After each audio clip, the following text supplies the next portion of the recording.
Hello, hello, hello mga kabeks! Magluluto po tayo ng french fries for my merienda. Yes, nakabili po ako ng ready to fry na french fries sa palengke. Ayan, kailangan din po natin ng iodized salt. Siyempre, mantika. Hindi maluluto ang ating french fries kung wala mantika. And then, ketchup sa ating sausawan later. At yan ang mga kailangan natin sa pagluto ng french fries. Siyempre, ang unang gagawin natin is magsasalang tayo ng kawali sa kalan. Kaya initin natin yan. And then pag mainit na yan, lalagay na po tayo ng mantika.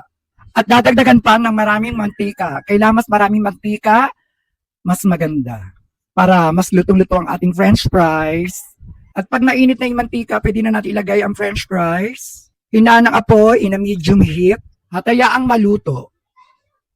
After na mga ilang minutes, ay medyo luto na yung ating french fries kasi nag-iba na yung kulay niya. Naging golden brown na siya at medyo matigas na yung texture ng ating french fries.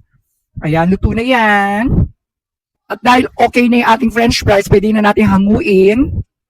At pag nahango na ang lahat, yes, patitiktikin po natin yan para mabawasan ng mantika. At ayaw din naman natin ng mamantikang french fries. And then, pag wala ng mantika, is ilalagay po natin siya sa lalagyan.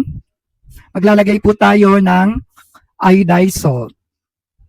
Then, takpan and shake it, shake it, shake it, shake it. Yes, ang ating french fries. Para pantay ang pagkakadistribute ng salt sa ating french fries. Then, ilagay na po natin sa pinggan. At eto na yung ating nalutong french fries. And then, gagawa tayo ng ating sausawan for our french fries.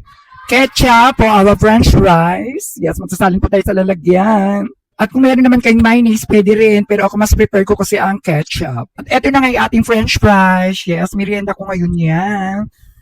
Ewan ko ba? Naisipan ko na lang kasi magluto ng french fries. Kasi nga nakita ko sa rep ko na nakabili pala ako ng french fries. Kaya niluto ko. Yes, di ba ang sarap? Kainin ko na to. Yes, nandito na ako sa kwarto. Yes, kakainin ko na yung french fries while watching Netflix. O di ba ang sarap ng buhay? Bye mga kabek. See you on my next vlog. Happy viewing!